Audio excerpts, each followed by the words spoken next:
তাহলে চলো আজকে আমরা প্ল্যান গ্রোথ অ্যান্ড ডেভেলপমেন্টের সেকেন্ড পার্টটা শুরু করি, যেটা হচ্ছে আজকে আমাদের টপিক ডিফারেন্সিয়েশন, ডি ডিফারেন্সিয়েশন আর রি differentiation.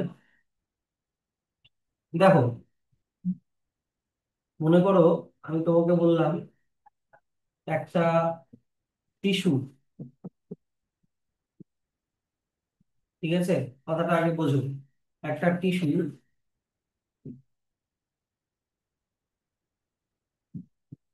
The cells,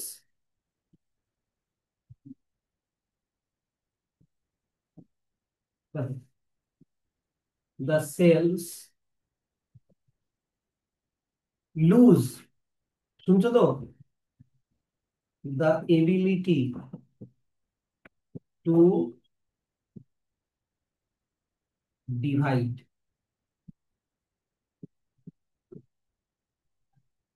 The cells use the ability to divide। মানে এমন এক ধরনের একটা টিস্যু আছে, প্ল্যান্টের একটা টিস্যু আছে, টিস্যুর সেলগুলো সেল ডিভিশন করার এবিলিটি হারিয়ে ফেললো, ঠিক আছে? ধরো না, এটা বললাম আমি টিস্যু ওয়ান, তখন ওটাকে বলে ডিফারেন্সিয়েশন।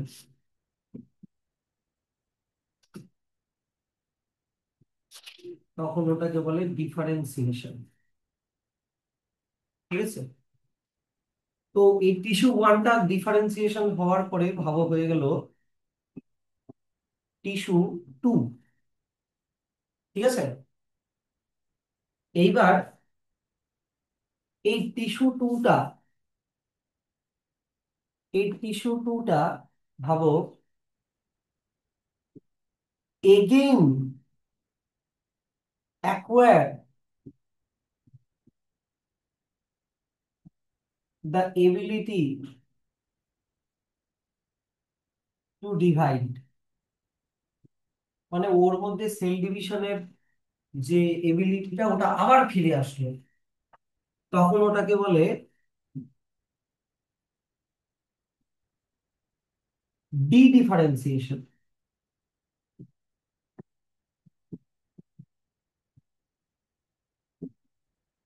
তখন ওটাকে বলে ডি ডিফারেন্সিয়েশন।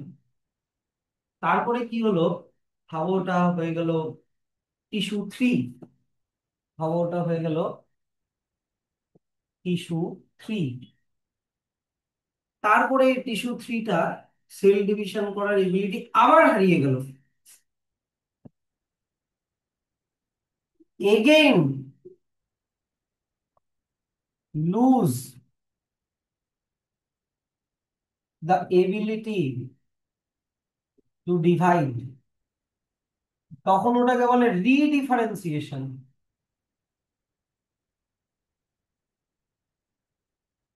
তখন ওটা হয়ে গেল, ভাবো, টিস্যু ফোর।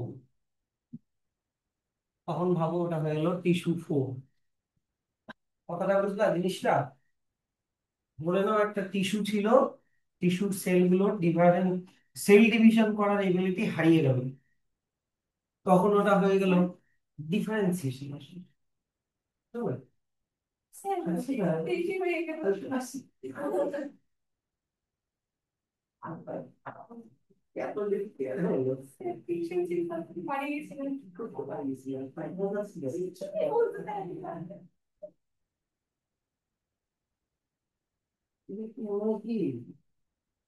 চিলড্রেন্স।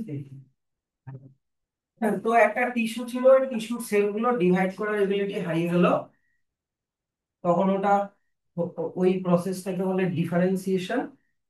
তারপরে এই টিস্যু টুটার মধ্যে সেলগুলো কিছু কয়েক মানে কিছুদিন পরে আবার সেল ডিভিশন করার এবিলিটি আবার ফিরে আসলো, তখন ওটাকে বলে ডি ডিফারেন্সিয়েশন। তখন ভাবো ওটা হয়ে গেলো টিস্যু থ্রি।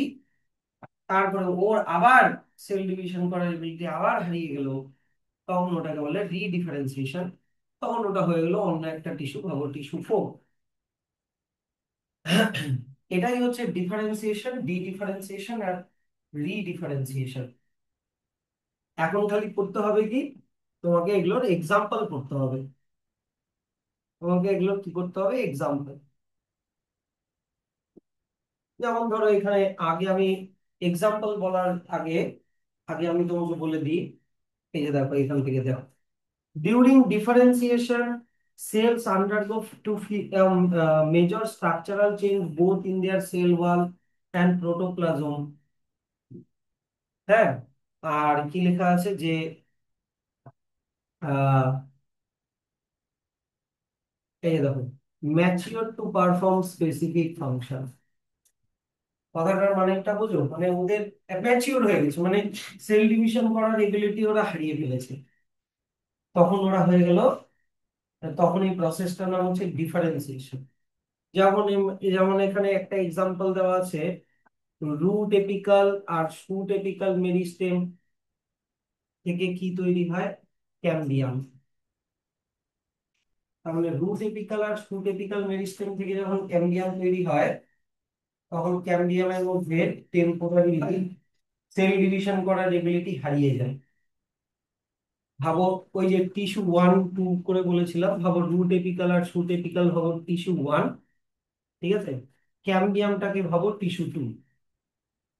টিস্যু ওয়ান থেকে টিস্যু টু যখন হলো, তখন সেল ডিভিশন করার এবিলিটি হারিয়ে গেল। এই ক্যাম্বিয়াম একটা, কি বললাম, স্পেসিফিক ফাংশন করা শুরু করে দিল, ম্যাচিওর হয়ে গেল আর স্পেসিফিক ফাংশন করা শুরু করে দিল।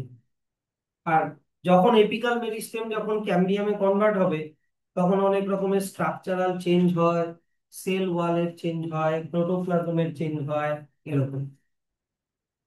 আরো এখানে যেমন একটা এক্সাম্পল দেওয়া আছে, যেমন to form a tracheary element the cells would lose their protoplasm। তোমাদের xylem xylem vessel xylem vessel আর ট্র্যাকিডস মনে আছে ছোটবেলার পড়া? জাইলেমের মধ্যে দুটো কম্পোনেন্ট থেকে যারা ওয়াটার কন্ডাক্ট করে, একটা হচ্ছে জাইলেম ভেসেল, এই সিলিন্ড্রিক্যালটা আমি আঁকিয়েছি জাইলেম ভেসেল, আর স্পিন্ডল শেপ যেটা আঁকিয়েছি ওটা হচ্ছে ট্র্যাকিড। তো ট্র্যাকিড, এখানে ট্র্যাকিয়ারি এলিমেন্ট মানেই ট্র্যাকিড কে বোঝানো হয়েছে, ট্র্যাকিড। তো ট্র্যাকিডের মধ্যে আবার কোনো কি থাকে না বলতো, কোনো রকমের প্রোটোপ্লাজম থাকে না, ওর মধ্যে কোনো মানে নিউক্লিয়াস সাইটোপ্লাজম কিছুই থাকে না। আর এগুলো খুবই স্ট্রং হয়। বলতো ট্র্যাকিড কেন স্ট্রং হয়? ট্র্যাকিডের সেল ওয়াল কি দিয়ে তৈরি বলতো? ট্র্যাকিডের সেল ওয়াল কি দিয়ে তৈরি বলতো দেখি? এল দিয়ে শুরু, একটু চেষ্টা করো। লিগনিন, লিগনিন দিয়ে তৈরি। ট্র্যাকিডের সেল ওয়াল লিগনিন দিয়ে তৈরি, জন্য ট্র্যাকিড খুবই স্ট্রং হয়, তারপরে ইলাস্টিক হয়। তারপর এই যে তো এইখানেও লেখা আছে লিগনো সেলুলোজয়িক। লিগনো মানে লিগনিন, আর সেলুলোজয়িক মানে সেলুলোজ। সেল ওয়ালের অনেক রকমের কম্পোনেন্ট হয় তোমরা জানো, সেলুলোজ একটা হয়, লিগনিন হয়, সুবিরিন হয়। তো লিগনিন আর সেলুলোজ দিয়ে তৈরি, তাহলে লিগনিন প্লাস সেলুলোজ লিখে দিচ্ছি। লিগনিন প্লাস সেলুলোজ দিয়ে তৈরি জন্য lignocellulosic secondary cell wall to carry water to long distance even under extreme tension. তাহলে ব্যাপারটা বুঝতে পারলা তো? ভাবো এই ট্র্যাকিয়ারি এলিমেন্ট, ভাবো অন্য আর একটা, মানে টি ওয়ান থেকে আসা একটা টি টু, মানে টিস্যু ওয়ান থেকে আসা অন্য আর একটা টিস্যু, টিস্যু টু, যার মধ্যে সেল ডিভিশন করার এবিলিটি হারিয়ে গেছে। সেল ডিভিশন করার এবিলিটি যদি হারিয়ে যায়, প্রথমবার হারিয়ে যাওয়াকে কি বলে? ডিফারেন্সিয়েশন। হলো? কিন্তু এবার ধরে নাও আবার ওর মধ্যে সেল ডিভিশন করার এবিলিটি আবার ফিরে আসলো, বুঝতে পারলা কি বললাম? এই যে দেখো, regain the capacity of division under certain condition, তখন ওটাকে বলে ডি ডিফারেন্সিয়েশন, যেটা আমি শুরুতে বুঝালাম। একবার সেল ডিভিশন করার এবিলিটি হারিয়ে গেছিল, ডিফারেন্সিয়েশন, কিন্তু আবার ওর মধ্যে ফিরে আসলো, তখন ওটাকে কি বলে? D differentiation. যেমন এক্সাম্পল তোমাদেরকে বলি, যেমন হচ্ছে মেরিস্টেমেটিক টিস্যু, এখান থেকে তৈরি হয় ইন্টারফ্যাসিকিউলার ক্যাম্বিয়াম, অর্ক ক্যাম্বিয়াম, ঠিক আছে, এগুলো হচ্ছে ফুললি, সরি সরি এক সেকেন্ড, ভুল বললাম। ভাবো হচ্ছে প্যারেনকাইমা থেকে তৈরি হচ্ছে ইন্টারভ্যাসিকুলার ক্যাম্বিয়াম, তারপর হচ্ছে কর্ক ক্যাম্বিয়াম এগুলো। তাহলে প্যারেনকাইমাকে এই যে আগেরটাতে যে বুঝালাম, যেমন এখানে কি ছিল, T2টা ছিল এই যে ক্যাম্বিয়াম, ঠিক না? সেরকমই ভাবো, প্যারেনকাইমাটা ভাবো T2, মানে টিস্যু নাম্বার 2, যার সেল ডিভিশন করার এবিলিটি একবার হারিয়ে গিয়েছিল, হয়ে এই যে ইন্টারফ্যাসিকুলার ক্যাম্বিয়াম আর কর ক্যাম্বিয়াম, মানে ভাবো এগুলা এবার T3, মানে টিস্যু নাম্বার 3। ভুলে গেলে আরেকবার দেখিয়ে দিচ্ছি, দেখে নাও এখান থেকে। টিস্যু 1 থেকে টিস্যু 2 হলো, তখন ডিফারেন্সিয়েশন। টিস্যু 2 এর মধ্যে আবার সেল ডিভিশন করার এবিলিটি আবার ফিরে এলো, হয়ে ওটা হয়ে গেল টিস্যু 3। তখন ওটাকে বলে ডি ডিফারেন্সিয়েশন। যেমন এখানে এক্সাম্পল কি দেওয়া আছে, প্যারেনকাইমাকে তুমি যদি টিস্যু 2 ভাবো, তাহলে ওখান থেকে প্যারেনকাইমা সেলগুলোর মধ্যে যদি আবার সেল ডিভিশন করার এবিলিটি আবার ফিরে আসে, তখন ওগুলো সেল ডিভাইড করে কি বানাবে, ইন্টারভ্যাসিকুলার ক্যাম্বিয়াম আর কর্ক ক্যাম্বিয়াম, যাদেরকে আমি বললাম কি টিস্যু 3। বুঝতে পারলা? যেমন তোমরা যদি ভুলে গিয়ে থাকো যে স্যার ইন্টারফ্যাসিকুলার ক্যাম্বিয়াম কি, কর্ক ক্যাম্বিয়াম কি, তারপরে যে তুমি একটু আগে পড়ালা, হ্যাঁ, এপিকাল মেরিস্টেম কি, এপিকাল মেরিস্টেম কি কোথায় গেল, root apical meristem, shoot apical meristem কি, এগুলো যদি ভুলে গিয়ে থাকো, এগুলো আমার আগে পড়ানো হয়েছে। কোথায় পড়ানো হয়েছে? অ্যানাটমি অফ ফ্লাওয়ারিং প্ল্যান্টে পড়ানো হয়েছে। অ্যানাটমি অফ ফ্লাওয়ারিং প্ল্যান্টে আমার এগুলো একবার পড়ানো হয়েছিল। এই যে যেমন দেখো,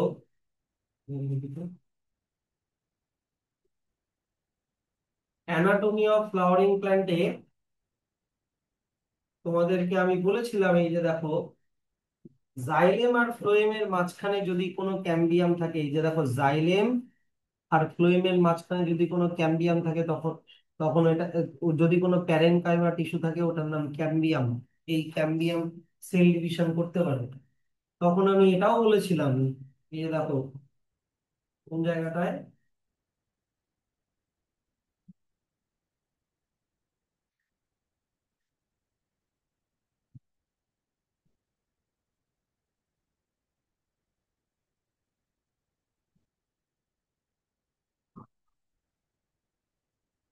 শুটের টিপে যদি মেরিস্টেমেটিক টিস্যু থাকে তাহলে শুট এপিকাল মেরিস্টেম, যদি রুটের টিপে মেরিস্টেমেটিক টিস্যু থাকে তাহলে রুট এপিকাল মেরিস্টেম।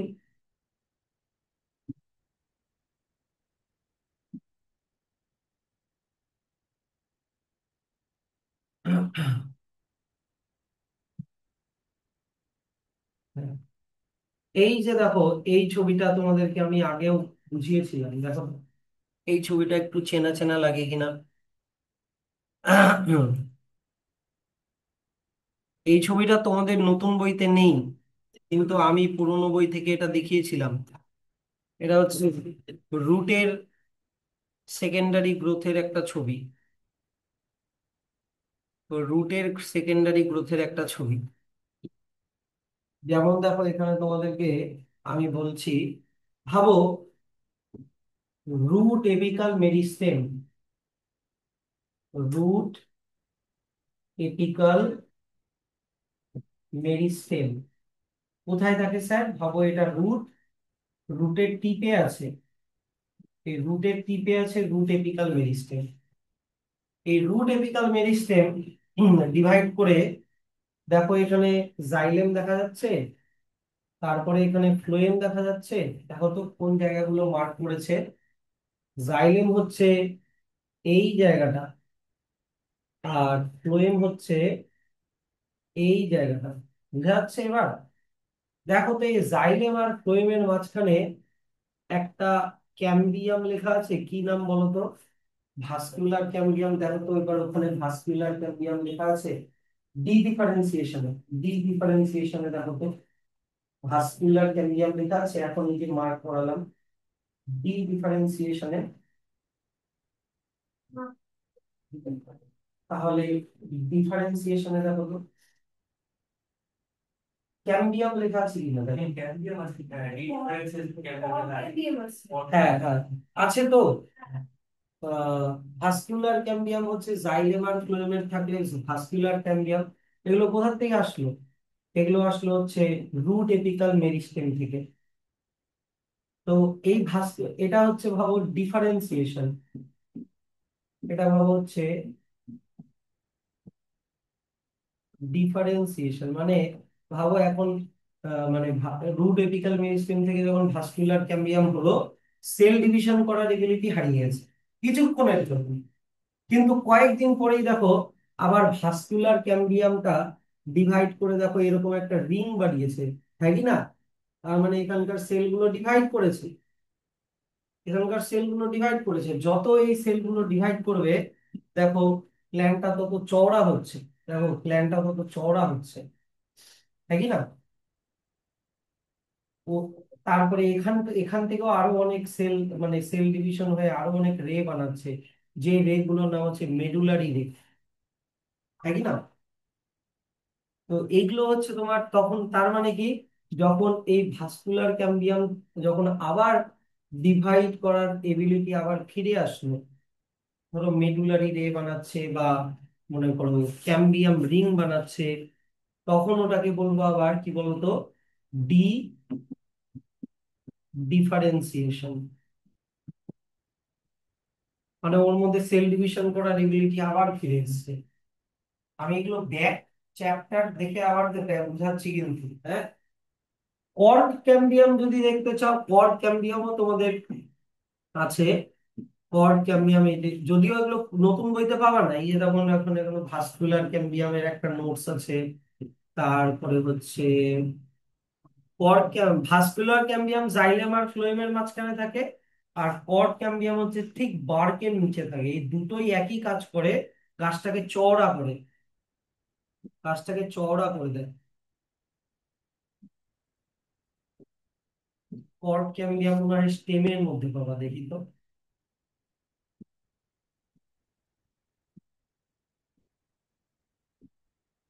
এই ছবিগুলো তো ছিলই আগে।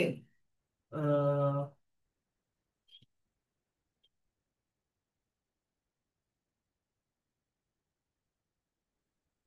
এই যে দেখো এখানে লেখা আছে কর্ক ক্যাম্বিয়াম, একটা নোটস আছে, এটা পুরোনো বইয়ের, হ্যাঁ। এই নতুন এনসিইআরটি গুলোর এটাই সমস্যা একটা, যে পুরোনো অনেক কিছু বাদ দিয়ে দেওয়াতে না অনেক সমস্যা হয়। আবার অন্য চ্যাপ্টার গুলোতে পুরোনো টপিক গুলো আবার আলোচনা করা আছে। যেমন এখানে দেখো আহ কর্ক ক্যাম্বিয়াম, কোন জায়গাটাকে বলবো, ঠিক এই এপিডার্মিসের, এই এপিডার্মিসের ঠিক নিচেই থাকে, এই জায়গাটায় থাকবে হচ্ছে কর্ক ক্যাম্বিয়াম। বার্কের নিচে, গাছের ছালের নিচেই থাকে কর্ক ক্যাম্বিয়াম। তো তোমার ভাস্কুলার ক্যাম্বিয়াম মানে এই যে দেখো ক্যাম্বিয়াম রিং বা কর্ক ক্যাম্বিয়াম, ওদের মধ্যে যখন সেল ডিভিশন করার এবিলিটি ফিরে আসে, বুঝলা, তখন এই সেলগুলো ডিভাইড করলে গাছটা দেখো চওড়া হয়। দেখো আগে এতটা ছিল, তারপরে আরেকটু মোটা হলো, ঠিক না? এটা স্টেমের বুঝাচ্ছি।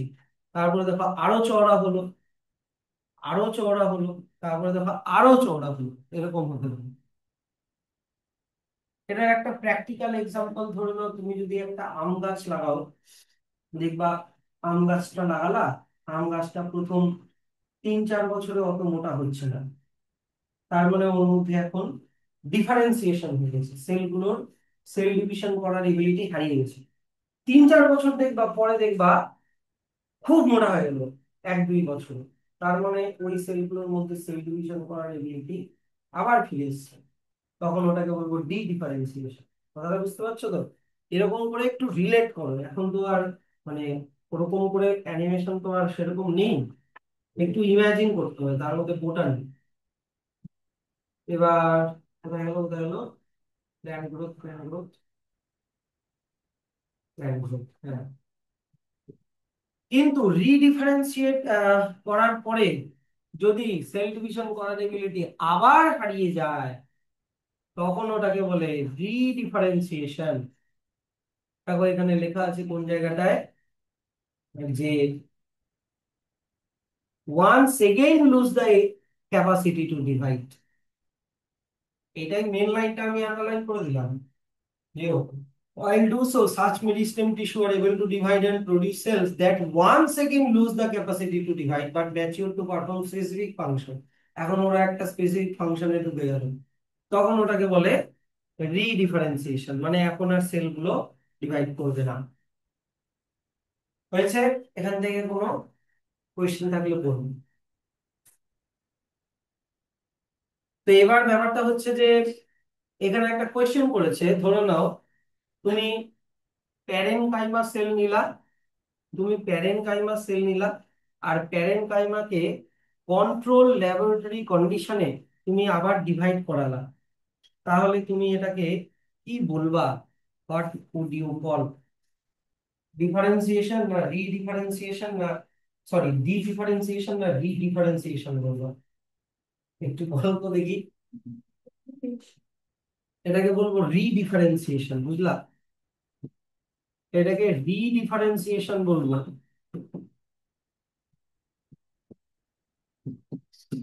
কেন স্যার রিডিফারেন্সিয়েশন বলবো? কারণ আমি প্যারেনকাইমাকে T2 এর জায়গায় রাখবো। প্যারেনকাইমাকে আমি কি বলতো T2 এর জায়গায়, টিস্যু 2 এর জায়গায় রাখবো আমি প্যারেনকাইমা। প্যারেনকাইমার মধ্যে সেল ডিভিশনের এবিলিটি শুরুর দিকে হারিয়ে যায়, মানে ও একটা ডিফারেন্সিয়েটেড সেল, ও একটা ডিফারেন্সিয়েটেড টিস্যু, ক্লাস 9 এর পড়ায় গিয়ে প্যারেনকাইমা টিস্যু ছিল তোমার। প্যারেনকাইমা ছিল পার্মানেন্ট টিস্যুর আন্ডারে, মনে পড়ছে?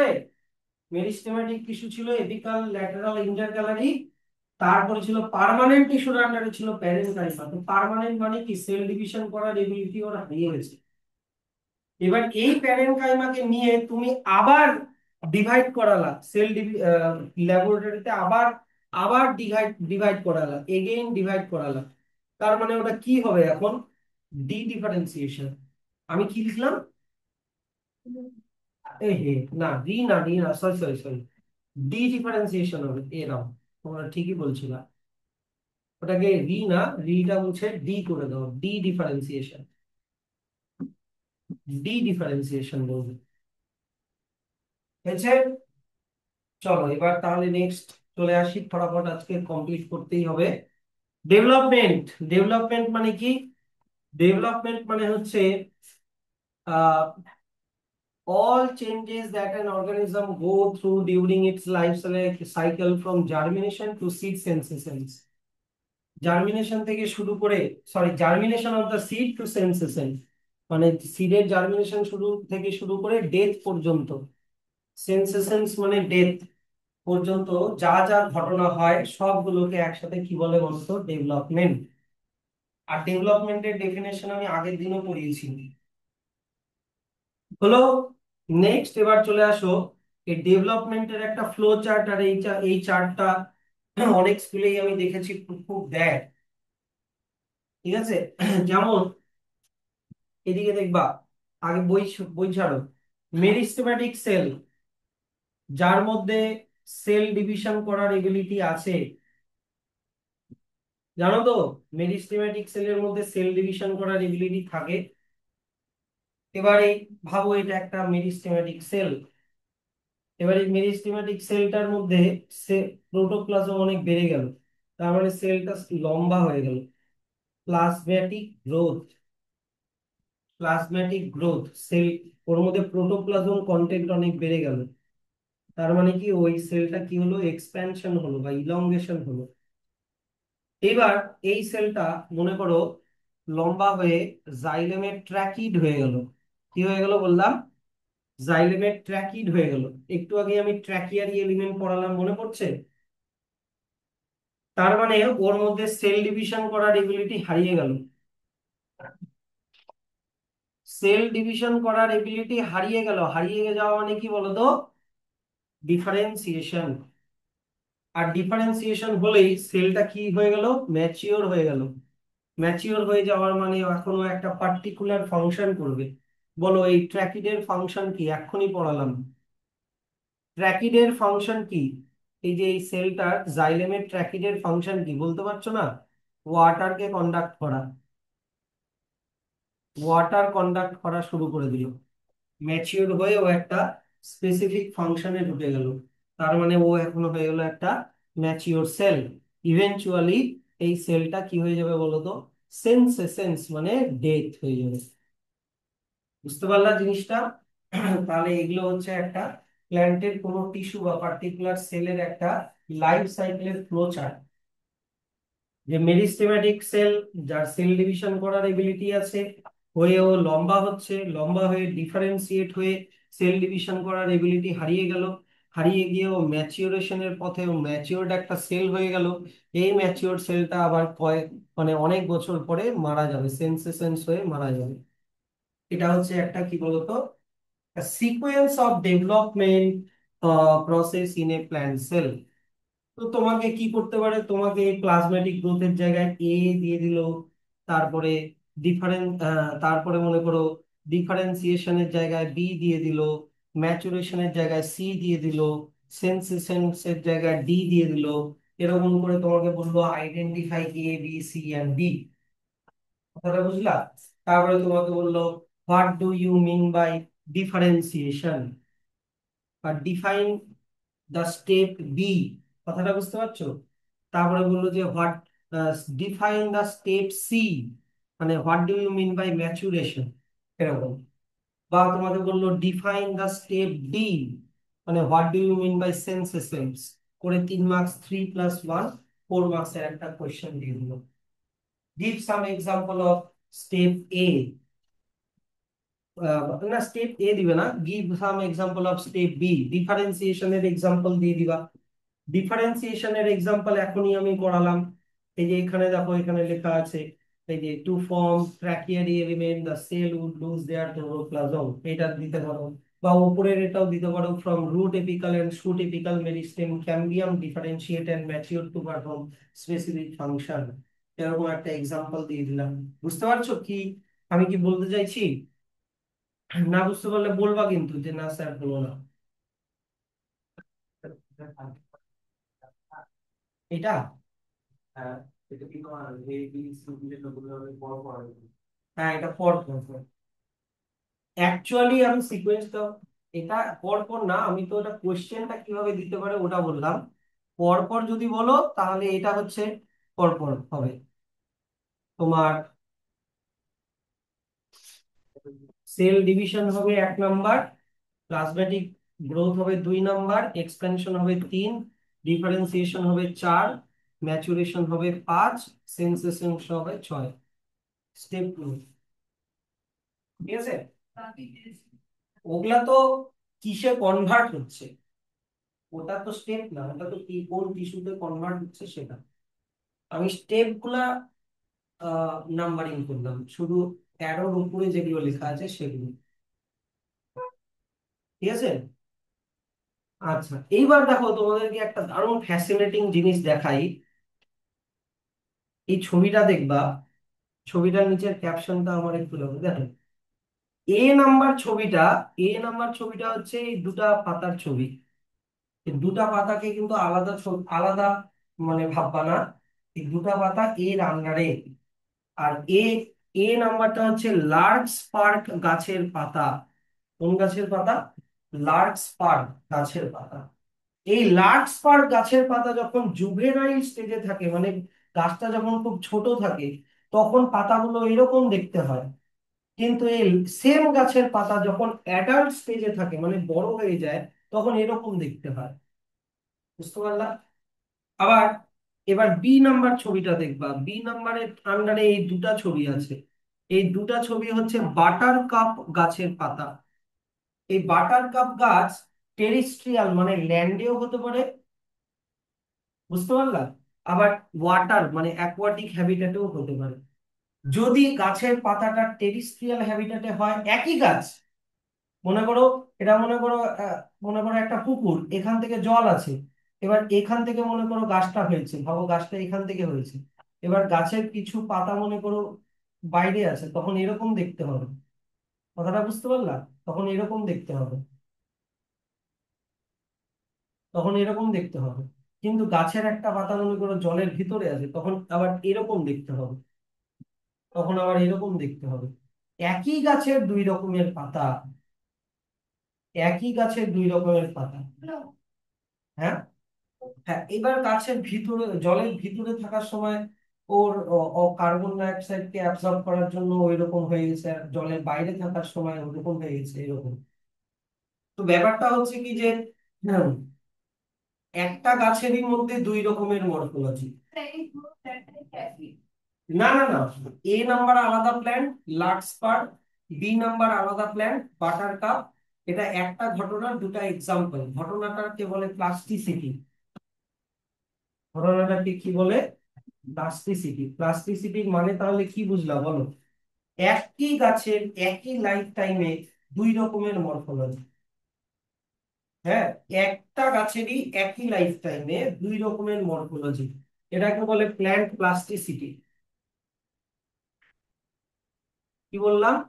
Plant follow different pathway in response to the environment or phases of life to form different kinds of structure. This ability is called plasticity। আর বাদ বাকিটা এখান থেকে অব্দি যেটা আমি এক্সাম্পল বুঝালাম সেটা এক্সপ্লেন করা আছে, তো সেটা আমি আর বলছি না। তো আমাকে বলো তো, এখানে দুটা বলেছে, এখানে দুটা বলেছে, এইদিকে দেখো, in response to environment or phases of life.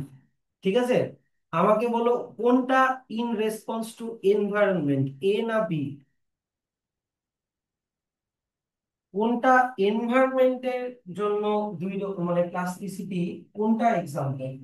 B নাম্বারটা হচ্ছে এনভায়রনমেন্টের জন্য। কারণ একটা একই গাছের পাতা টেরিস্ট্রিয়াল এনভায়রনমেন্ট, আর একটা কি ওয়াটার এনভায়রনমেন্ট। আর কোনটা ডিফারেন্ট ফেজেস অফ লাইফ? এটা একটা ফেজ হচ্ছে জুভেনাইল মানে যখন ছোট ছিল, আর একটা ফেজ হচ্ছে অ্যাডাল্ট মানে যখন বড় হয়ে গেল। বুঝতে পারছো তো?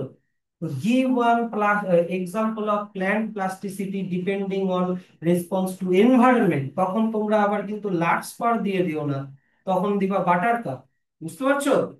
আর তারপরে একই কোশ্চেন দিল, অন্যরকম অন্য কোশ্চেন দিল, ধরো give one example of plant plasticity in response to phases of life, তখন আবার দিও কিন্তু লার্কস্পার মানে জুভেনাইল আর অ্যাডাল্ট।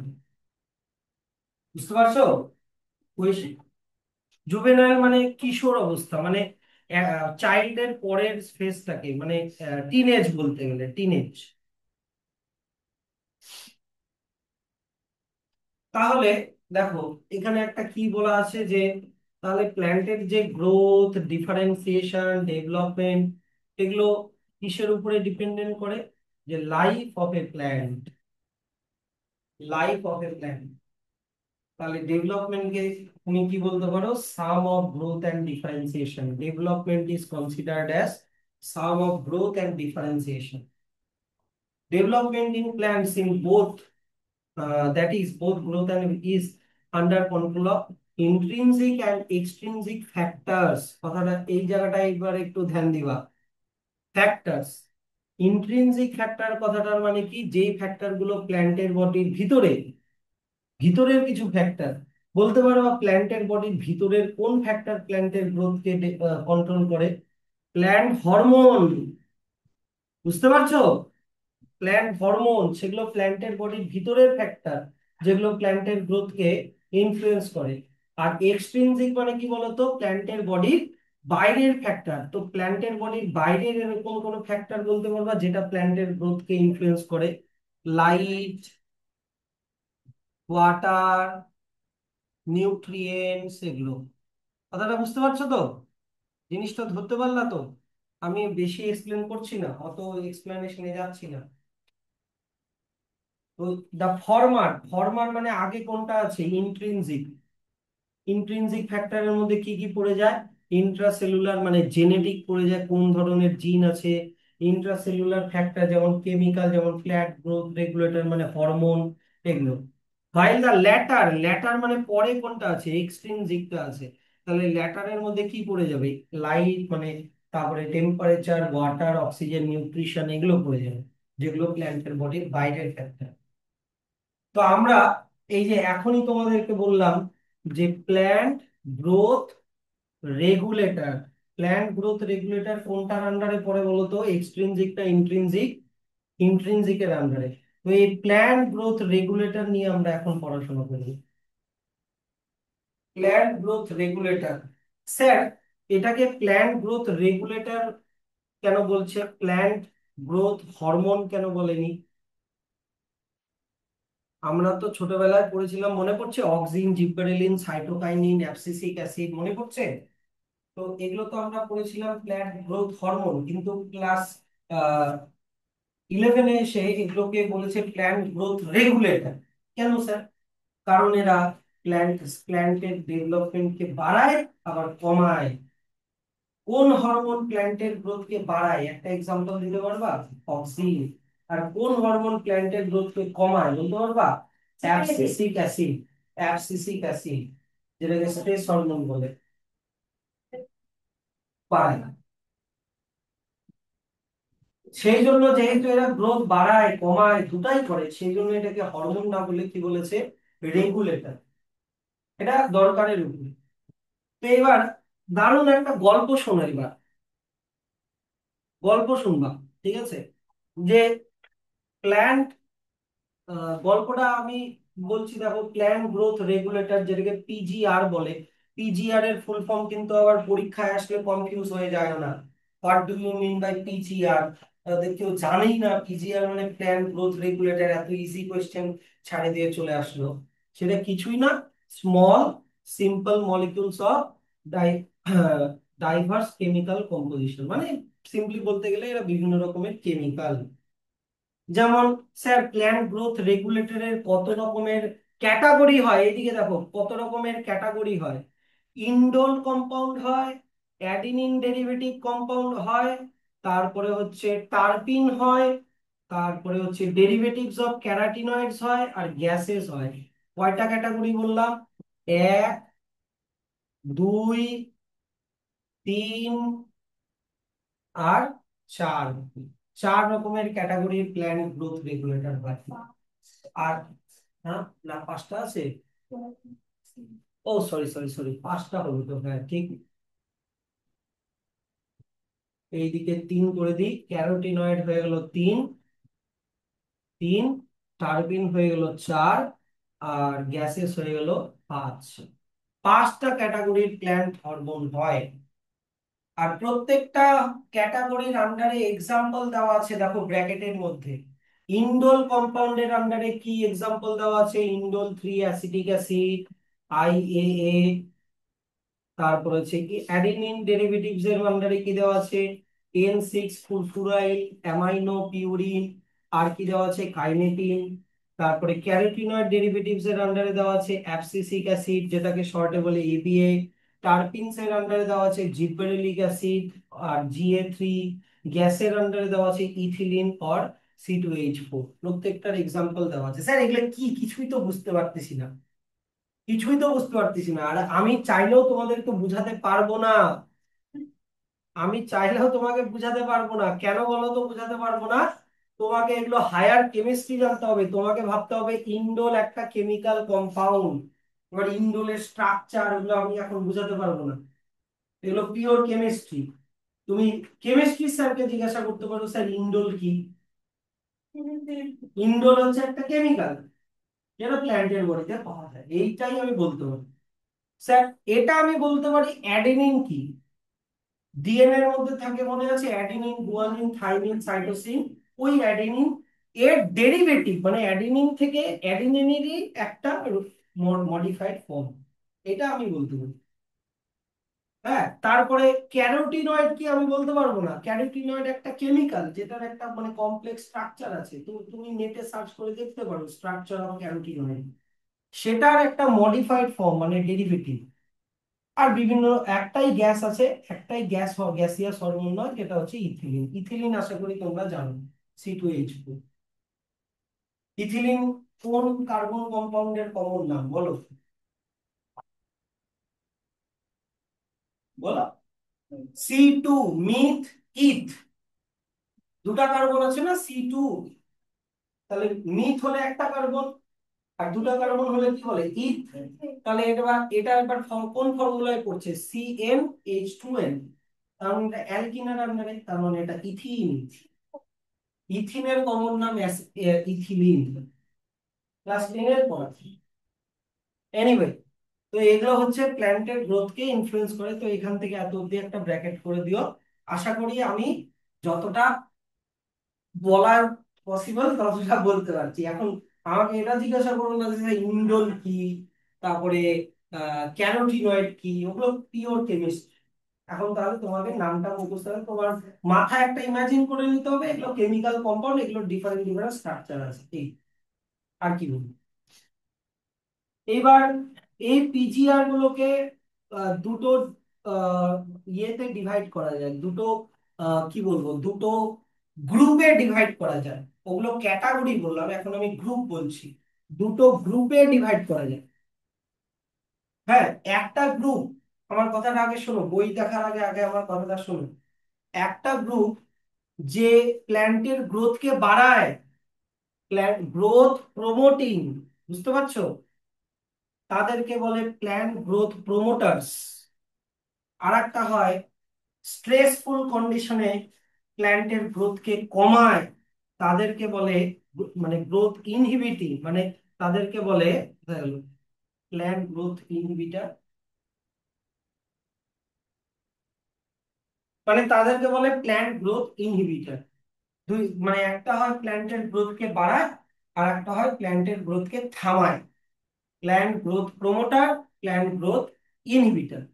তো যারা প্ল্যান্টের গ্রোথকে বাড়ায় যেই হরমোন গুলো, তারা সেল ডিভিশনে হেল্প করে, সেল বড় হতে হেল্প করে, এনলার্জমেন্ট, তারপরে প্যাটার্ন ফরমেশন, যেমন ধরো ভেনেশনের বা এই প্যাটার্ন গুলো, ট্রপিক গ্রোথ, ধরো না আলোর দিকে বেঁকে যাওয়া, জলের দিকে বেঁকে যাওয়া, পড়েছো না ফটোট্রপিক মুভমেন্ট, জিওট্রপিক মুভমেন্ট ও হাইড্রোট্রপিক মুভমেন্ট।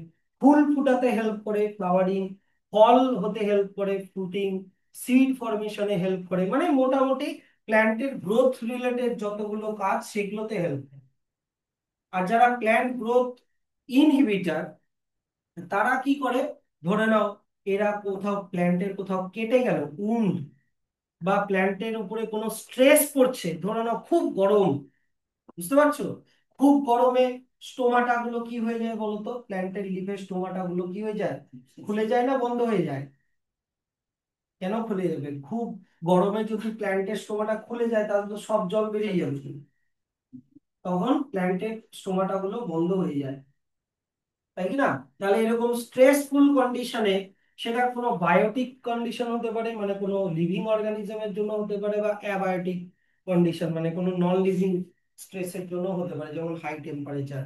তখন কি করে, এরা গ্রোথ ইনহিবিট করে দেয়, মানে প্ল্যান্টের ওই পার্টটাকে টেম্পোরারি স্লিপ মানে ডরম্যান্সিতে নিয়ে চলে যায়, যেটাকে বলে অ্যাবসিশন। ঠিক আছে?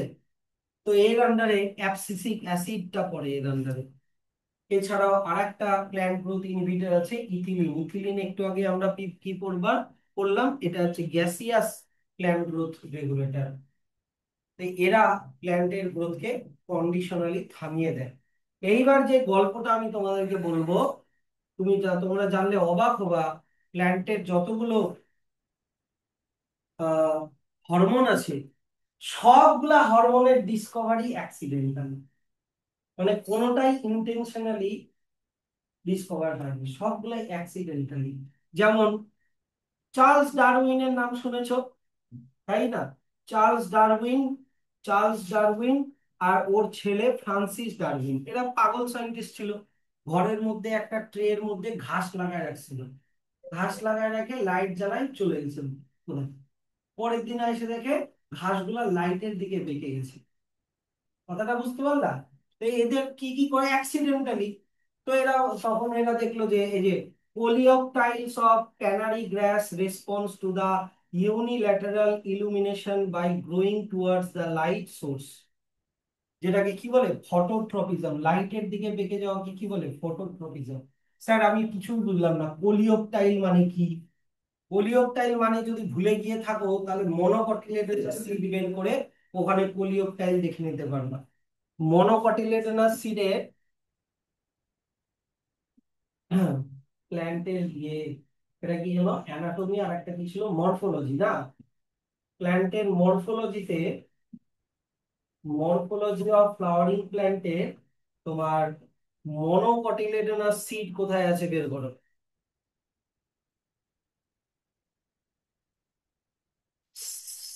সিড তো মরফোলজিতেই থাকবে আশা করি।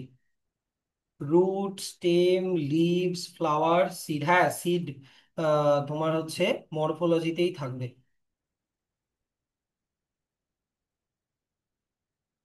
ডাইকট না, মনোকট। এই যে দেখো তো, মনোকট সিডের, এই যে তোমাদেরকে ভুট্টার সিড, এই যে এটা দেখো, ভুট্টার যে সিড লেখা আছে এখানে কোলিওপটাইল, এই যে দেখো তো কোলিওপটাইল, প্লিমিউলের ওপরের প্রোটেক্টিভ লেয়ার, প্লিমিউলটা শুটে কনভার্ট হয় আফটার জার্মিনেশন। আর রেডিক্যালের নিচের প্রোটেক্টিভ কভারিং কে কি বলে? কোলিওরাইজা। তো জাস্ট ভাবো, প্লিমিউলটা জার্মিনেট হয়েছে, চার্লস ডারউইনের গল্পটা বলছি। প্লিমিউলটা জার্মিনেট হয়ে শুটটা বেরিয়েছে, তাহলে প্লিমিউলের উপরের দিকে কি থাকবে? কোলিওপটাইল। তো দেখেছে কোলিওপটাইল গুলো লাইটের দিকে বেঁকে গেছে, এটাই। এবার বুঝতে পারলা? তো এই কোলিওপটাইল কোন গাছের? ক্যানারি গ্রাস। ক্যানারি গ্রাসের কোলিওপটাইল গুলো লাইটের দিকে বেঁকে গেছে, মানে ফটোট্রপিক মুভমেন্ট করেছে। আশা করি আমি বুঝাতে পারলাম। তো ওরা এটা রিজন টিজন বা এটার কোনো কি কারণে হচ্ছে, কেমিক্যাল কোন হরমোন, ওগুলা কিছু বলতে পারেনি। তো পরে একটা সায়েন্টিস্ট এসেছিল যার নাম হচ্ছে, কোথায় গেল, F.W. ওয়েন্ট। তো উনি বললেন যে এটা হচ্ছে একটা অ্যাকচুয়ালি একটা কেমিক্যাল, যেটা হচ্ছে প্ল্যান্টের একটা হরমোন, উনি নাম দিলেন অক্সিন। তো এগুলা গল্প, এগুলা মুখস্থ করতে যাবে না। এই দা ডিসকভারি একটাও মুখস্থ করবে না, আমি কোনোবার কোনো স্কুলের এক্সামে আসতে দেখিনি কিন্তু। খালি দেখে রাখো, যদি আসে বানিয়ে বানিয়ে, বা ছোট ধরনের যদি শর্ট কোয়েশ্চেন দেয় যাতে করে আসতে পারো। তারপরে চলে আসো জিবরেলিন হরমোন, এটাও প্ল্যান্টের গ্রোথে হেল্প করে। তো কি বল, এটার আবার গল্প কি, এটাও অ্যাক্সিডেন্টাল। হ্যাঁ, কুরোসাওয়া বলে একজন জাপানিজ সায়েন্টিস্ট ছিল। তো এ কি করলো, এ দেখলো যে ওর রাইসের সিডলিং গুলো, মানে রাইসের ছোট ছোট গাছগুলো একটা ফাঙ্গাস দিয়ে ইয়ে হয়ে যাচ্ছে, ফাঙ্গাল প্যাথোজেন দিয়ে অ্যাটাক হচ্ছে। হ্যাঁ, যে প্যাথোজেনটার নাম হচ্ছে জিব্বেরেলা ফুজিকুয়োরি। হ্যাঁ, তো এই জিব্বেরেলা ফুজিকুয়োরি দিয়ে রাইসের সিডলিং গুলো যখন অ্যাটাক হচ্ছে, তখন যে এই ডিজিজটার নাম দিয়েছিল বাকানে ডিজিজ, ফুলিশ সিডলিং, মানে সিডলিং গুলো আর বড় হচ্ছে না। তো ও করলো কি, এই রাইসের সিডলিং গুলোকে নিয়ে তার জুসটা বের করে, হ্যাঁ, জুসটা বের করে ওটা কি করলো, অন্য রাইসের মধ্যে দিল, দেখলো যে ওদেরও এই সেম ডিজিজটা হয়ে যাচ্ছে। Reported the appearance of symptoms of the disease in rice seedling when they were treated with sterile filtrate of the fungus, মানে এই ফাঙ্গাসের জুস বের করে যখন অন্য রাইসের মধ্যে দিল, ওদের মধ্যে হয়ে গেল। এইভাবে আসলো জিব্বেরেলিক অ্যাসিড, এইভাবে আসলো জিব্বেরেলিক অ্যাসিড আর জিব্বেরেলিন হরমোনটা। তারপরে হচ্ছে আর একটা গল্প কি, আর একটা গল্প হচ্ছে তোমার আহ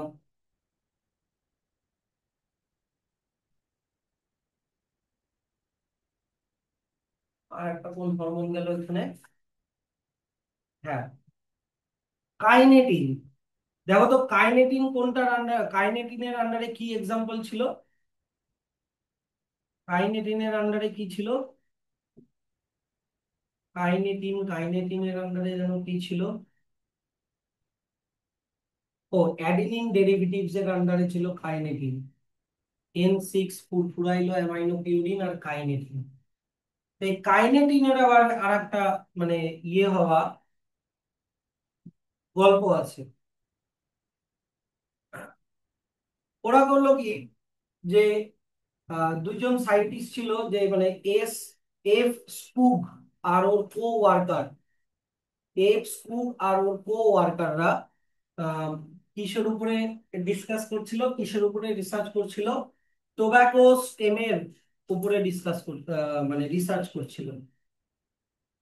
তো ওরা বললো কি, ভাবো এটা হচ্ছে এটা হচ্ছে একটা টোব্যাকো স্টেম, ভাবো এটা একটা টোব্যাকো প্ল্যান্ট, এটা হচ্ছে টোব্যাকো প্ল্যান্টের স্টেম।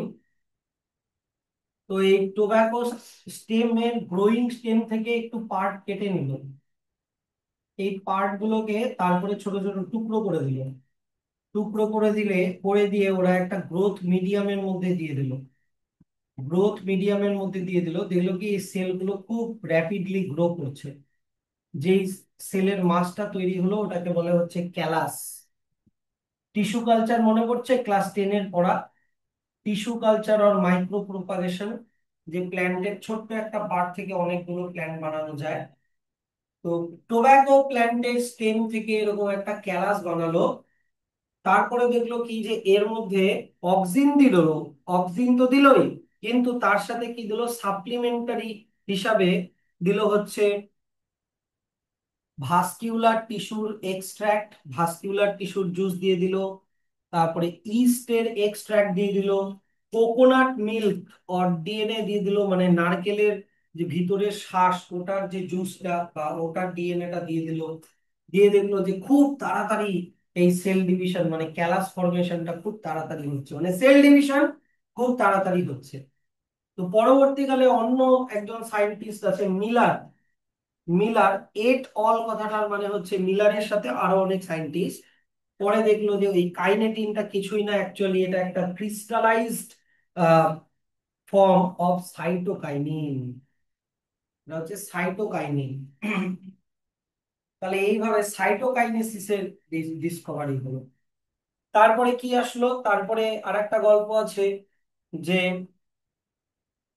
এখানে কোনো সায়েন্টিস্টের নাম নেই, শুধু রিসার্চার লেখা আছে।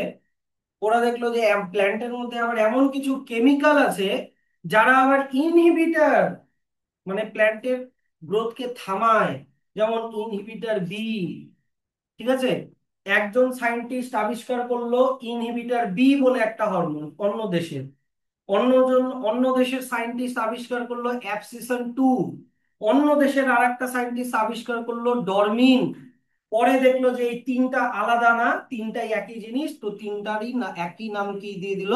Abscisic acid. কথাটা বুঝতে পারলা? দেখবা later all the three were prove to be chemically identical, মানে এই তিনটা আলাদা আলাদা জিনিস না, তিনটাই একই জিনিস কেমিক্যালি। তো এই অন্যান্য সায়েন্টিস্টরা সবাই মিলে ঠিক করলো যে এটার একটা কমন নাম দিয়ে দিই, এটার নাম দিয়ে দিল অ্যাবসিসিক অ্যাসিড। হলো। তারপরে একজন সায়েন্টিস্ট সায়েন্টিস্ট দুজন সায়েন্টিস্ট ছিল, এইচ এইচ কাজিন, মানে দুইজন কাকাতো জ্যাঠাতো ভাই ছিল। ওরা দেখলো কি পাকা অরেঞ্জের সাথে রাইপেন্ড অরেঞ্জের সাথে একই কার্টুনে যদি কাঁচা ব্যানানা রাখা হয়, আনরাইপ ব্যানানা রাখা হয়, তাহলে পরের দিন কাঁচা ব্যানানা গুলো পেকে যাচ্ছে। বুঝতে পারলা? পাকা অরেঞ্জের কার্টুনের সাথে এই একই কার্টুনে কি রেখে দিল? কাঁচা ব্যানানা। পরের দিন দেখলো গে ওই পাকা অরেঞ্জের ইনফ্লুয়েন্সে কাঁচা ব্যানানা গুলো পেকে যাচ্ছে। তখন ওরা বুঝতে পারলো কি নিশ্চয়ই তার মানে এই পাকা অরেঞ্জ গুলো থেকে এমন কিছু একটা গ্যাস বেরোয়। ভোলাটাইল সাবস্টেন্স মানে কি, যেটা খুব সহজে ইভাপোরেট হয়ে যায়।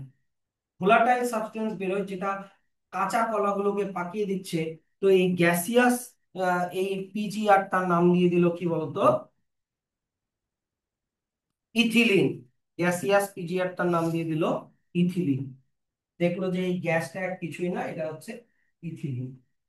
এইভাবে বিভিন্ন রকমের কি আবিষ্কার হলো বলতো? প্ল্যান্ট গ্রোথ রেগুলেটর গুলো আবিষ্কার হলো। বুঝতে পারলাম? তাহলে এবার আমরা এই একটা ডিসকভারিও কিন্তু মুখস্থ টুখস্থ করতে যেও না। এগুলো যদি আসে, শর্ট কোশ্চেন আসলে জাস্ট পড়ে রেখো, এক দুইবার রিডিং দিয়ে রেখো। যদি আসে শর্ট কোশ্চেন আশা করি পারো।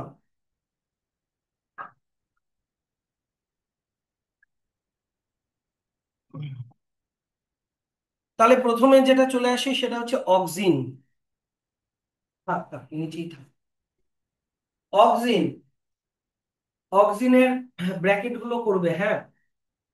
এরা generally growing apices of stem and রুটে তৈরি হয়। তার মানে হচ্ছে এরা এপিসেস মানে টিপ, স্টেমের টিপে তৈরি হয়, আর রুটের টিপে তৈরি হয়। Stem, growing apices of stem and root. কিন্তু এরা যেখানে তৈরি হয় এদিকে দেখবা, যেখানে এরা তৈরি হয় সেখান থেকে মাইগ্রেট করে অন্য জায়গায় গিয়ে এদের অ্যাকশনটা হয়। অক্সিন হরমোন এর অনেক এক্সাম্পল আছে। IAA indole acetic acid, IBA indole butyric acid. এগুলো হচ্ছে ন্যাচারাল অক্সিন। কিন্তু প্ল্যান্ট, সরি, সায়েন্টিস্টরা পরে সিনথেটিক অক্সিনও বানিয়েছে। NA, naphthalene acetic acid, 2,4-D, two four dichlorophenoxy acetic acid, এগুলো সিনথেটিক অক্সিনের এক্সাম্পল। তো এই অক্সিন গুলো সবগুলোই কি বলতো, এগ্রিকালচারে, তারপরে হর্টিকালচারে এগুলো ইউজ করা হয়। হর্টিকালচার মানে বাগান। আচ্ছা, এবার এদের ফাংশন গুলো দেখে নিই। স্যার, অক্সিন হরমোন কিসে হেল্প করা হয়, কি কাজে লাগে? রুটিং ইন স্টেম কাটিং, মানে হচ্ছে তুমি কোনো গোলাপ গাছের ডাল কেটে নিয়ে আসলা, ওই ডালটাকে, ডালের নিচটাকে তুমি যদি অক্সিজেনের মধ্যে ডুবিয়ে মাটিতে লাগাও, তাহলে খুব তাড়াতাড়ি রুট হয়ে যাবে গাছের ডালটার মধ্যে, বুঝতে পারছো? তারপরে হচ্ছে মানে প্ল্যান্ট প্রপাগেশনের জন্য ইউজ করা হয়। তারপরে অক্সিন হরমোন ফ্লাওয়ারিং এ হেল্প করে, যেমন পাইনাপেলের ফ্লাওয়ারিং এ হেল্প করে খুব। অক্সিন হরমোন অ্যাপ্লাই করলে আনারসের খুব তাড়াতাড়ি ফ্লাওয়ার হয়ে যায়। তারপরে কি, they help to prevent fruit and leaf drop and at early stage, মানে পাতা আর ফলগুলো যাতে গাছের থেকে তাড়াতাড়ি না ছুটে যায়। Prevent the fruit and leaf drop at early stage. হ্যাঁ, কিন্তু এরা কি করে, ওল্ডার আর ম্যাচিওর লিভস এন্ড ফ্রুট এর অ্যাবসিশনে হেল্প করে, মানে পুরোনো পাতা আর ফ্রুট গুলোকে আবার আহ, ছুটিয়ে দেয়। নতুন পাতা আর ফ্রুট গুলোকে ছুটতে দেয় না, প্রিভেন্ট লেখা আছে দেখবা। আর কিন্তু পুরোনো পাতা আর ফ্রুটকে অ্যাবসিশন মানে ছুটিয়ে দেওয়া, মানে গাছ থেকে ছড়িয়ে দেয়। বুঝতে পারছো তো, নাকি বুঝতেই পারছো না? এমন কিছু কিন্তু কঠিন না, আমি ডিএনএ আরএনএ ওগুলা কিছুই পড়াচ্ছি না, খুবই সহজ জিনিস এগুলা, এগুলা যদি না বুঝতে পারো তাহলে আর কিছু বলার নেই। এবার হচ্ছে apical dominance. Apical dominance very very important, এটার পাশে 3টা স্টার দিয়ে দাও। এই চ্যাপ্টার থেকে আসার একমাত্র একটা মানে 90% আসার চান্স এই কোয়েশ্চেনটা, হ্যাঁ। আর কিছু কোয়েশ্চেন আসুক না আসুক, এই এপিকাল ডমিনেন্স থেকে কোয়েশ্চেন আসাটার চান্স 90% বললাম, মানে 10% নাও আসতে পারে, সেটা এখন তোমাদের ভাগ্যের উপরে, আমি অনেকবার আসতে দেখেছি। এপিকাল ডমিনেন্স হচ্ছে, এইদিকে দেখবা, ধরে নাও একটা প্ল্যান্ট আছে। এবার এই প্ল্যান্টের আহ কি বললাম যে একদম শুট টিপে অক্সিন থাকে, একটু আগেই বুঝালাম। এবার শুট টিপে যদি অক্সিন থাকে, প্ল্যান্টের হাইটটা এত বাড়ে যে প্ল্যান্টের প্রাইমারি গ্রোথ হয়। প্ল্যান্টের হাইট বেড়ে যাওয়াকে কি বলে, কোন গ্রোথ? প্রাইমারি গ্রোথ বেশি হয়, কিন্তু ল্যাটেরাল গ্রোথ মানে ব্রাঞ্চ অত বেশি হয় না। কথাটা বুঝতে পারলা? Less, more primary growth, less lateral growth. Less lateral growth, lateral growth মানে ব্রাঞ্চ, ল্যাটেরাল মানে কি সাইড, পাশের জিনিসকে ল্যাটেরাল বলে, সাইডের জিনিসকে ল্যাটেরাল বলে।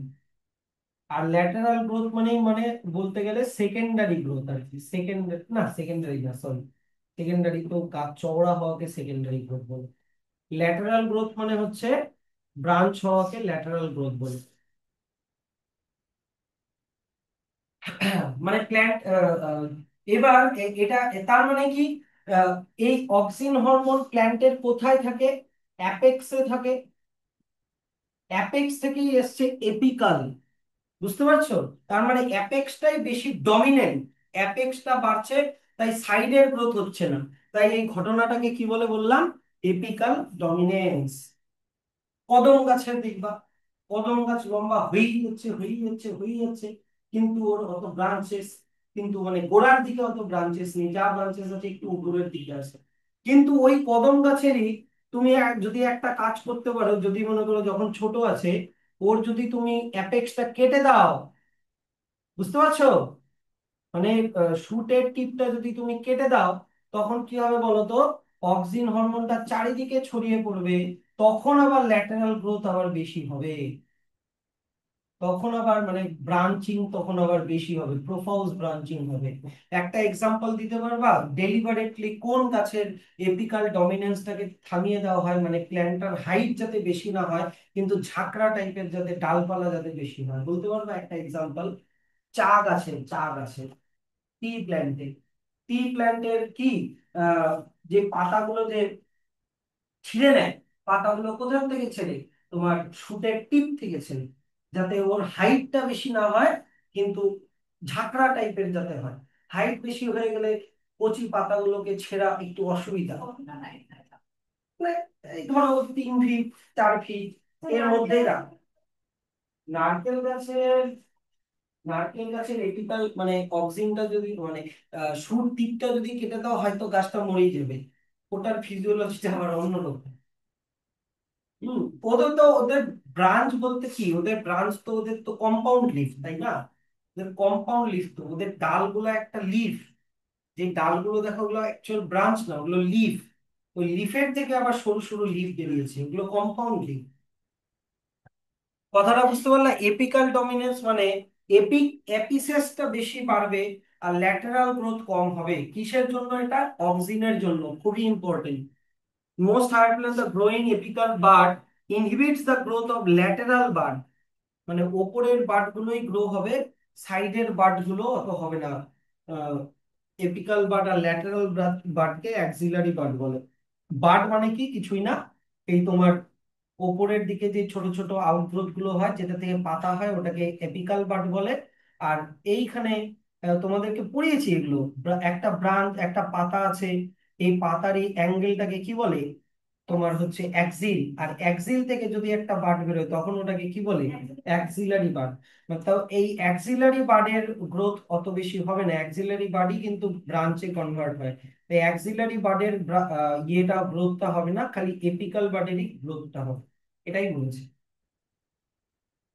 কিন্তু তুমি যদি শুট টিপকে রিমুভ করে দাও, ডিক্যাপিটেশন মানে মাথাটাকে ডগাটাকে যদি কেটে দাও, তখন অক্সিজেনটা চারিদিকে ছড়ে যাবে, তখন কিন্তু আবার গ্রোথ অফ ল্যাটারাল বাড আবার তখন বেশি হবে, মানে ডালপালা আবার তখন বেশি হবে।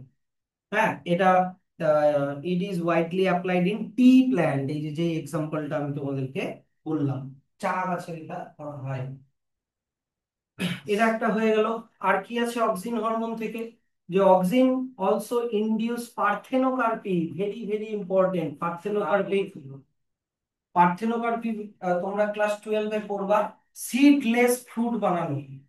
কোন কোন ফ্রুটের আমরা সিডলেস ফ্রুট প্রেফার করে থাকি বলতে পারবা? কোন কোন ফ্রুটের আমরা সিডলেস মানে ফ্রুট প্রেফার করে থাকি? অ্যাপেল, তারপরে হচ্ছে ব্যানানা, আর হচ্ছে গ্রেপস, আঙ্গুর। এমনি তুমি যদি ওয়াইল্ড গ্রেপস খাও, ওয়াইল্ড গ্রেপস এর কিন্তু সিড হয়, এবং যেটা খুবই টক হয়। কিন্তু আমরা যে গ্রেপস গুলো বাজার থেকে কিনে খাই এগুলো পার্থেনোকার্পি করা গ্রেপস। ওটা মানে ডরমেন্ট সিড বলতে গেলে, ওই সিডকে তুমি মাটিতে দিলে ওটার কোনো থেকে গাছ হবে না। অ্যাকচুয়াল সিড অরেঞ্জ, হ্যাঁ অরেঞ্জও, মানে অনেক এক্সাম্পল আছে। এখন বেশিরভাগ মানে মার্কেট সেলিং ফ্রুটই পার্থেনোকার্পিক ফ্রুট, সবাই চায় যে ভিতরে যাতে কোনো সিড না থাকে। তো কোন অক্সিন এক্সাম, যেমন এখানে একটা এক্সাম্পল দেওয়া আছে টমেটো। আরো আরো ভালো করে এই এই প্যারাগ্রাফটা ভালো করে পুরো, এখানে দুটো স্টার দাও, এগুলো অক্সিনের কমার্শিয়াল ইউজ। পার্থেনোকার্পি একটা বললাম। আর একটা হচ্ছে হার্বিসাইড হিসাবে ইউজ করা হয়, মানে জঙ্গলকে মারার জন্য, উইডিসাইড। হ্যাঁ, এক্সাম্পল 2,4-D, 2,4-D এর ফুল ফর্ম একটু আগে পড়েই আছে। এরা কি বলতো, এইদিকে দেখবা, উইডসরা জেনারেলি ডাইকটিলেডোনাস হয়, মানে এরা ডাইকটিলেডোনাস উইডকে মেরে ফেলে। কিন্তু আমাকে বলতো রাইস, হুইট এরা কি হয়? মনোকটিলেডোনাস হয়। কিন্তু মনোকটিলেডোনাস ক্রপকে এরা মারে না, এরকম এদের ইউজ হয়। এছাড়া কি ইউজ করা হয় তো, জাইলেম ডিফারেন্সিয়েশনের জন্য ইউজ করা হয়, সেল ডিভিশনের জন্য ইউজ করা হয়। এগুলো হচ্ছে তোমার অক্সিডের কমার্শিয়াল ইউজ। আচ্ছা, এবার চলে আসো হচ্ছে জিব্বারেলিন। জিব্বারেলিনে চলে আসো, জিব্বারেলিন এখান থেকে মার্ক করবা। তো জিব্বারেলিন কি বলতো? জিব্বারেলিন হচ্ছে জিব্বারেলিক অ্যাসিডের একটা ক্যাটাগরি। এর আন্ডারে 100 রকমের জিব্বারেলিন পড়ে। এই 100 রকমের জিব্বারেলিন গুলো পাওয়া যায় হচ্ছে অনেক রকমের ফাঙ্গি থেকে পাওয়া গেছে, হায়ার প্ল্যান্টস থেকে পাওয়া গেছে এই জিব্বারেলিন গুলো। হুম। তো এই 100 রকমের, মোর দেন 100 রকম, মোর দেন লেখা আছে, শুধু 100 না, মোর দেন 100। তো এগুলো নাম্বারিং করা হয়েছে GA1 মানে gibberellic acid 1, GA2, GA3 and so on, এরকম হিসাবে। তো এর মধ্যে স্যার কোনটা সব থেকে ইম্পর্টেন্ট? GA3 হচ্ছে সব থেকে ইম্পর্টেন্ট, কারণ এটাকেই সব থেকে বেশি স্টাডি করা হয়েছে, কারণ এটাই সব থেকে বেশি পাওয়া গেছে প্ল্যান্টের মধ্যে। বুঝতে পারছো? তো এই জিব্বারেলিক অ্যাসিড, এটা অ্যাসিডিক ইন নেচার, তার মানে এটা লিটমাস পেপারকে লাল করে দিবে। হ্যাঁ, আর এটার অনেক রকমের কাজ আছে। এরা কি কাজ করে, যেমন দেখো এখানে কি লেখা আছে, increase the length of Axis. তার মানে মনে করো একটা প্ল্যান্ট এরকম স্টেমটা এতটা, ওই প্ল্যান্টের স্টেমের অ্যাক্সিসটাকে লম্বা করে দিবে, মানে এতটা করে দিবে, মানে প্ল্যান্টের লেন্থ ইনক্রিজ করতে হেল্প করে মোটামুটি মোট কথা। 2 নম্বর দেখো, এখানে এখানে দেখো লেখা আছে increase the length of grape stock, মানে আঙ্গুর গাছের যে ইয়েটা আছে, স্টকটা আছে, দেখো এটা মনে করো আঙ্গুর গাছের স্টক, ভাবো এখানে আঙ্গুর হয়েছে, এবার এই স্টকটা যত লম্বা হবে তত আঙ্গুর হবে, হ্যাঁ কি না? এগুলো কমার্শিয়াল ইউজ, এগুলো কমার্শিয়াল ইউজ, মানুষ নিজের ফায়দার জন্য এগুলো ইউজ করে। হুম, গ্রেপস এর বোটাটা যদি ছোট হয় তাহলে কম গ্রেপস হবে, কিন্তু আরো যদি আমি যদি কোনোভাবে জিব্বারেলিক অ্যাসিড অ্যাপ্লাই করে যদি আমি বোটাটাকে আরো লম্বা করে দিতে পারি তাহলে আরো গ্রেপস হবে, এইটা।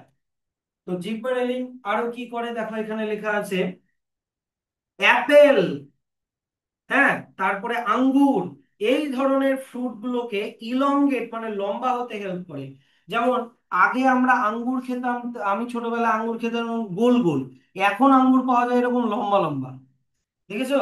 এখন যে আঙ্গুরগুলো হয় লম্বা লম্বা, কেন স্যার? লম্বা আঙ্গুরের ওজন বেশি, লম্বা আঙ্গুরের ওজন বেশি, লম্বা আঙ্গুরের মধ্যে বেশি মানে মালপত্র আছে। হ্যাঁ, তারপরে আগেকার আমি আপেল খেতাম এরকম, এইরকম ধরনের আপেল খেতাম, এখন আপেল গুলো হয় এইরকম, একটু লম্বাটে টাইপের হয়। Fruit elongation, it cause fruit like apple to elongate and improves its shape. আচ্ছা, তারপরে কি করে, দে দে অলসো ডিলে সেন্সেশনস, আমি কিন্তু সেন্সেশনস মানে আর বলবো না, কি বলতো সেন্সেশনস মানে ডেথ অর কোনো কিছু ঝরে যাওয়াকে, পাতা বা ফ্রুট বা ফ্লাওয়ার ঝরে যাওয়াকে সেন্সেশনস বলে। হ্যাঁ, আচ্ছা, আর কি কাজ করে, the the thus the fruit can be left on the tree longer so as to extend the marketing period. কথাটা বোঝো, ধরে নাও আহ, তোমার মনে করো এপ্রিল মাসে আম হয়েছে গাছের মধ্যে, এপ্রিল মাসে গাছের মধ্যে আম হয়েছে, এবার ওই আমগুলো এপ্রিল মে মাসের মধ্যে মনে করো পেকে গেল, ঠিক আছে? এবার পেকে গেলে তো গাছ থেকে টপ টপ করে পড়ে যাবে, কিন্তু যদি ওরা গাছ মানে পেকে গেছে কিন্তু তাও গাছের সাথে লেগে আছে, কথাটা বুঝলা? তাহলে মানে তুমি এপ্রিল মে জুন জুলাই অব্দি তুমি বিক্রি করতে পারবে, এই যে জিব্বারলিক অ্যাসিড অ্যাপ্লাই করে। হ্যাঁ, fruit can be left on the tree longer, এটা অ্যাপ্লাই করে স্প্রে করে, জিব্বারেলিক অ্যাসিড গুলোকে স্প্রে করে তোমার ইয়েগুলোতে, আমের বোটা গুলোতে।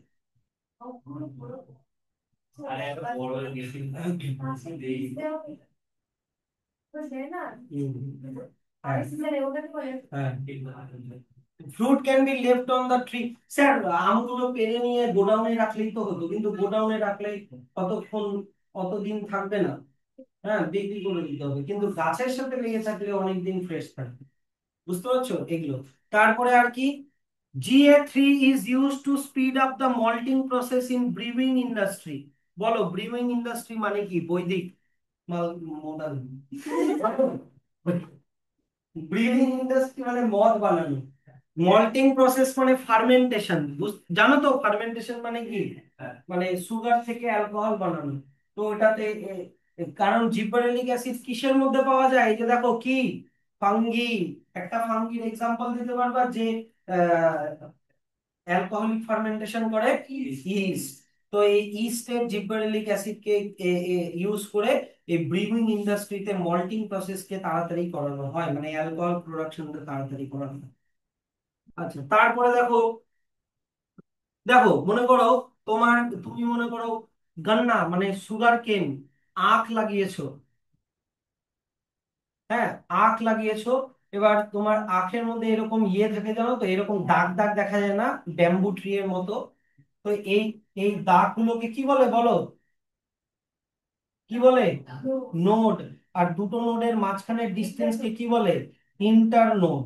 তো জিব্বারেলিক অ্যাসিড অ্যাপ্লাই করলে এই নোড মানে ইন্টার নোডের ডিসটেন্সটাকে বাড়ানো যায়, তার মানে আখের তোমার হচ্ছে হাইটটা বেড়ে যাবে, বুঝতে পারছো? আখের হাইট যত বেশি হবে আখের রস তত বেশি পাওয়া যাবে, তত বেশি চিনি বানানো যাবে। তো sugar cane store carbohydrate as sugar in their stem, জানি সবাই।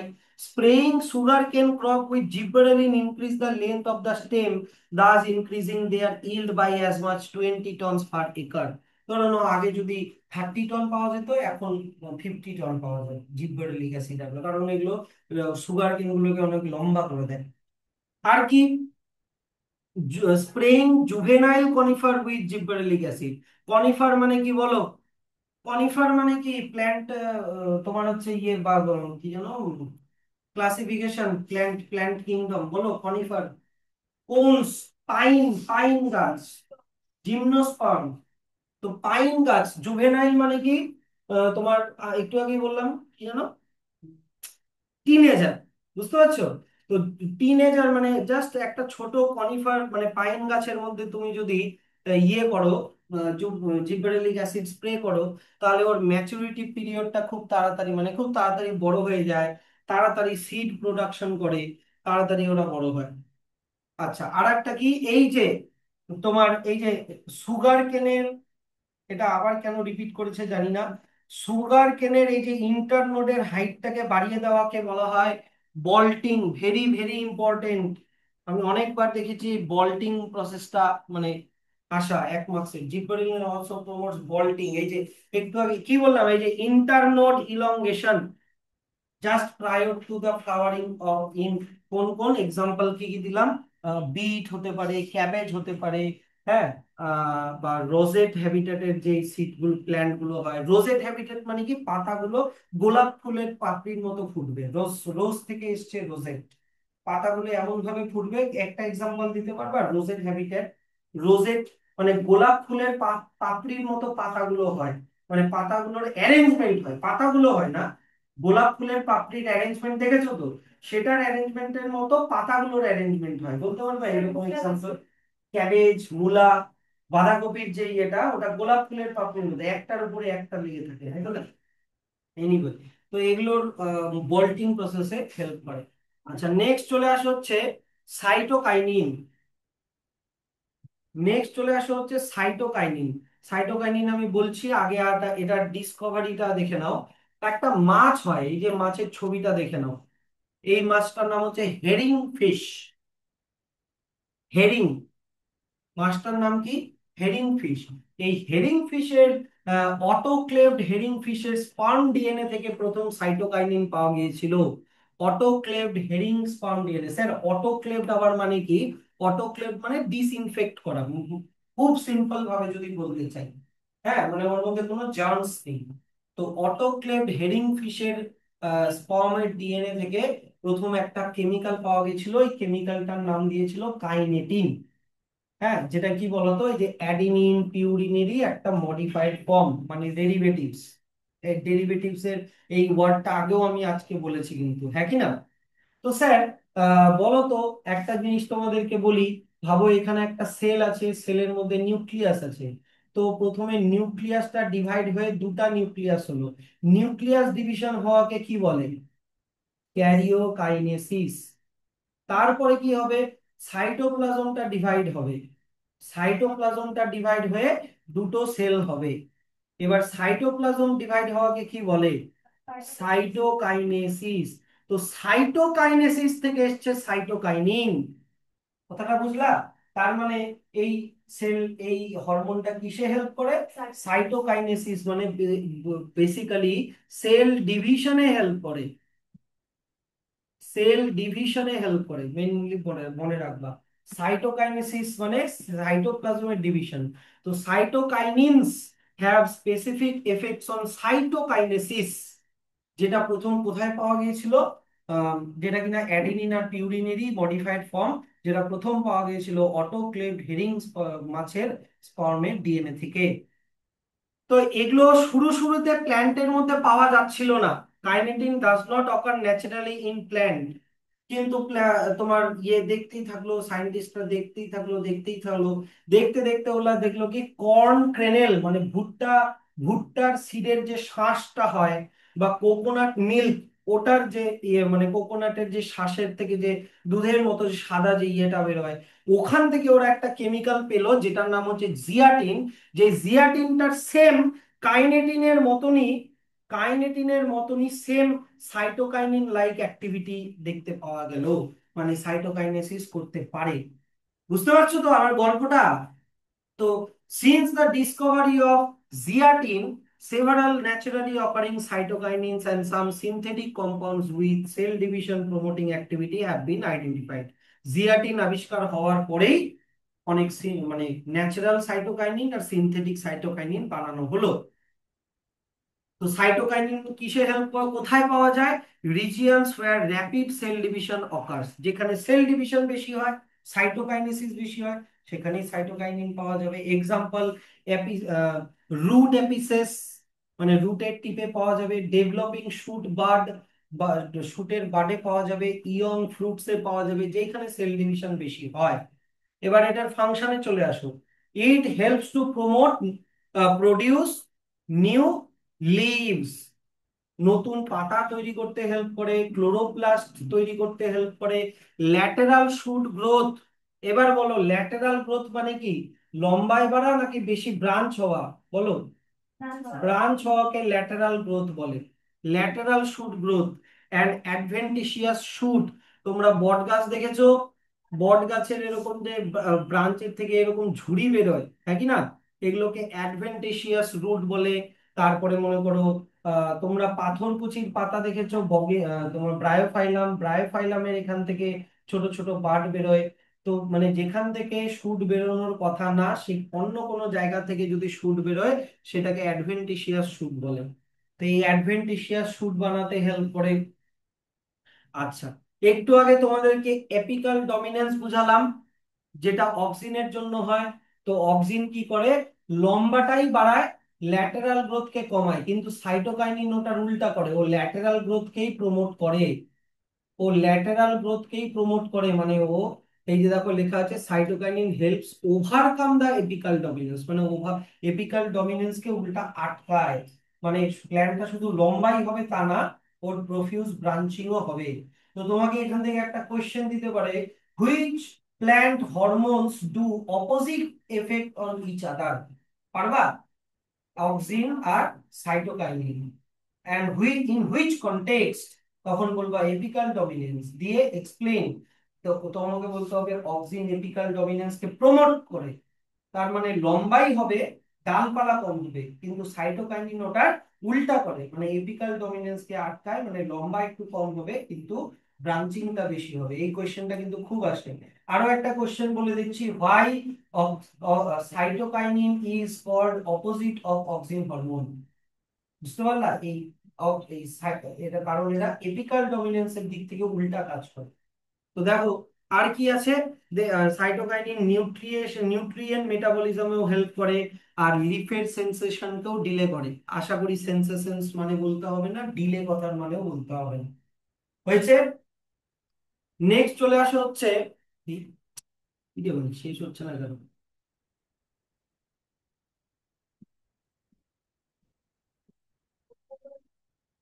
আর তো এই দুটাই আছে, ইথিলিন আর অ্যাবসিসিক অ্যাসিড।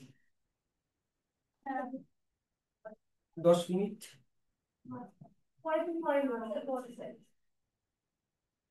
ঠিক আছে।